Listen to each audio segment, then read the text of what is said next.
முறைக்கு சொல்லி அனுப்பு, இது நம்ம ஊரு விழா. ஊருக்கே ஒரு நோம்பினா அது கோயம்புத்தூர் விழா. உப்பு சமா இருந்தாக்கா ஊரு பக்கம் வாடா. அரிசி பருப்பு சோறு விருந்து இருக்கு ரெடியா. ஹலோ ஃப்ரெண்ட்ஸ், இன்றைக்கி நம்ம கிச்சனில் என்ன செய்ய போகிறோம்னா ஆட்டுக்கால் குழம்பு தான் செய்ய போகிறோம். இது ரொம்பவே காரசாரமாக இருக்கும், சூப்பராக இருக்கும், டேஸ்ட்டாக, உடம்புக்கு கூட ரொம்ப நல்லது. அதை எப்படி செய்கிறதுன்னு பார்க்கலாம்.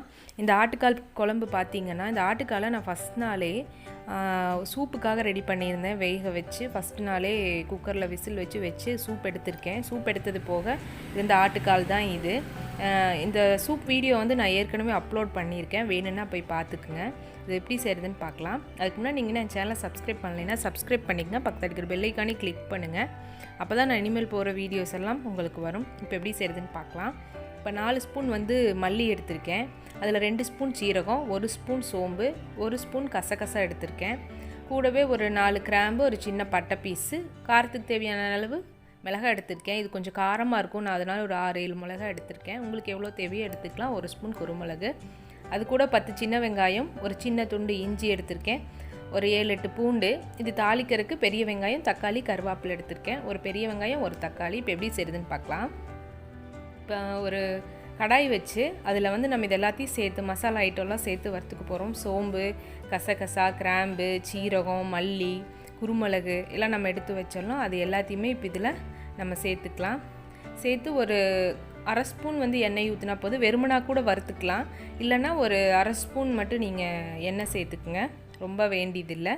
இதை நல்லா ஒரு கோல்டன் கலர் வர்ற அளவுக்கு நல்லா வறுத்துக்கலாம்.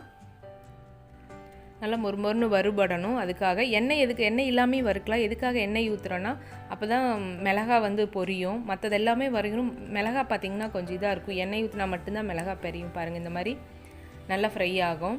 அதுக்காக இப்போ இதை மிக்ஸி ஜாரில் மாற்றிக்கலாம். மாற்றி ஒரு அடி அடிச்சுக்குங்க நல்லா.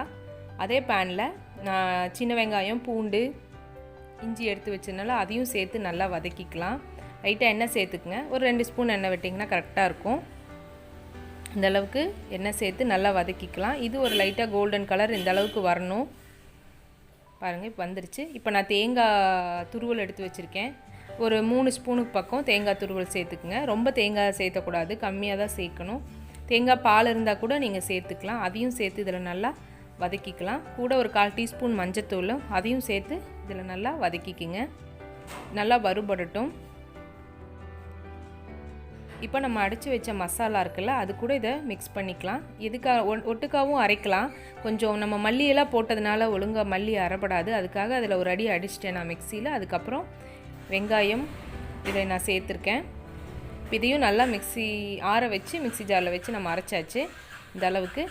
இப்போ ஒரு பாத்திரம் வச்சு அதில் ஒரு 4 ஸ்பூன் பக்கம் ஆயில் சேர்த்துருக்கேன். நான் வந்து இன்றைக்கி நல்லெண்ணெய் சேர்த்துருக்கேன். கூட ஒரு பெரிய வெங்காயம் எடுத்து வச்சோல்லாம் அதையும் சேர்த்துக்கலாம். கூட ஒரு கொத்து கருவேப்பிலை சேர்த்து நல்லா வதக்கிக்குங்க. நல்லா வதங்கட்டும். இப்போ கூட ஒரு தக்காளி எடுத்து வச்சுருக்கேன், அதையும் சேர்த்து நல்லா வதக்கிக்கலாம். நல்லா இந்த அளவுக்கு நல்லா பேஸ்ட் மாதிரி ஆகட்டும். இப்போ நான் ஒரு 10 விசில் வச்சு எடுத்து வச்சுருக்கேன். சூப்புக்கு தண்ணி எடுத்துகிட்டு ஆட்டுக்கால் அதையும் நம்ம இப்போ இதில் சேர்த்துக்கலாம். சேர்த்து நல்லா மிக்ஸ் பண்ணி விடுங்க. இது நல்லா வெந்துருச்சு ஆட்டுக்கால். நம்ம இந்த மசாலா பிடிக்கிறதுக்காக இன்னொரு 10 மினிட்ஸ் இருந்தாலே போதும், நல்லாவே வெந்துடும். ஏற்கனவே வெந்த கால் தான். இப்போ நம்ம அரைச்சி வச்ச மசாலாவை இதில் ஆட் பண்ணிக்கலாம். ஆட் பண்ணி மிக்ஸ் பண்ணி விடுங்க நல்லா. இப்போ தேவையான அளவு உப்பு சேர்த்துக்கலாம். ஏற்கனவே கால் உப்பு போட்டு தான் நம்ம வேக வச்சுருக்கோம். அதனால் நம்ம இந்த மசாலாக்கு அளவு உப்பு சேர்த்தா போதும், ரொம்பவே நம்ம உப்பு சேர்க்கக்கூடாது. அதையும் சேர்த்து நல்லா மிக்ஸ் பண்ணி விடுங்க. இப்போ நான் மிக்ஸி அலாசின தண்ணி மட்டும் ஒரு 1/2 டம்ளர் சேர்த்துருக்கேன். அதையும் சேர்த்து மிக்ஸ் பண்ணி விட்டு நம்ம இப்போ மூடி வச்சிடலாம். இது ஒரு 10 மினிட்ஸ் to 15 மினிட்ஸ் ஸ்லோவாக வச்சுருங்க ஸ்டவ்வை மொல்லமாக. அப்போ தான் வெந்துருச்சு, நம்மளுக்கு காரம் தான் பிடிக்கணும்.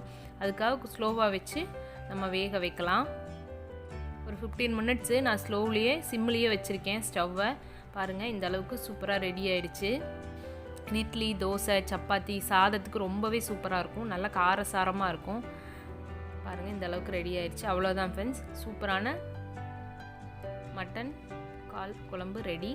ட்ரை பண்ணி பாருங்கள். மல்லித்தலை தூவிக்கிங்க உங்களுக்கு வேணும்னா. அவ்வளோதான் ஃப்ரெண்ட்ஸ், தேங்க்யூ.